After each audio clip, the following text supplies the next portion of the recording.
Okey, Assalamualaikum warahmatullahi wabarakatuh. Selamat pagi guys. Saya Haji Sumadi bin Mat dari Taman Sarjana Utama Sungai Buloh, Selangor. Guys what? Hari ini kami berada di satu open house yang istimewa di Sarjana Utama, iaitu open house Bank Rakyat Sarjana Utama. Kan dapat kadang kat belakang ni, Bank Rakyat, bank pilihan anda. Okey guys, hari ini saya bersama-sama dengan para manager kita dan juga Kak Ayati selaku ketua seluruh penolong harapan tuan kepada pelanggan-pelanggan di Sarjana Utama ni.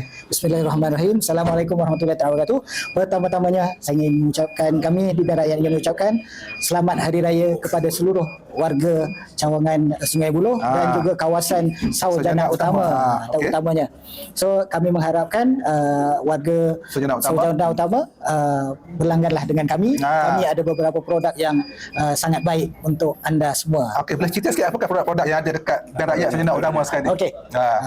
Pertama-tamanya kita di sini mempromosikan akaun Risk Plus. Apa? Akaun? Risk Plus. Risk Plus. Okay. Akaun ni istimewa. Akaun ni ada cabutan wang. Dan kita di sini kita mencari jutawan. Jadi boleh simpan dengan minimum RM100 akan ada cabutan setiap bulan. Sehingga cabut grand cabutan lah. Jadi kalau misal kata kita berangan-angan merancang untuk jadi jutawan, silalah masuk. Mana tahu rezeki kita tak tahu kan. Tahu-tahu nanti tuan pula jadi jutawan. InsyaAllah. Okey, insyaAllah.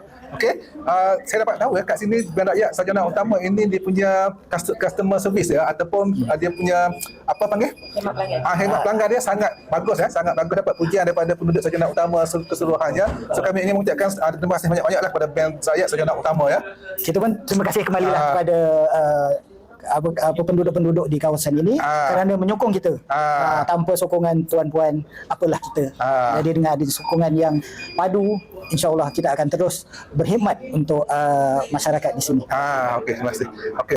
Saya Wasman Hashim, wakili MPP Sarjana Utama, mengucapkan terima kasih dan tahniah kepada pengurus Bank Rakyat Sarjana Utama, Puan Ayati, Cik Noah yang tak lupa kepada kami tiap-tiap tahun. Alhamdulillah, InsyaAllah sama-sama kita berkongsi kebaikan. Selamat Hari Raya, maaf zahir dan batin. Terima kasih.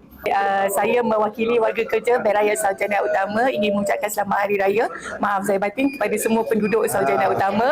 Terima kasih kerana memberi langganan kepada kami, servis kepada kami.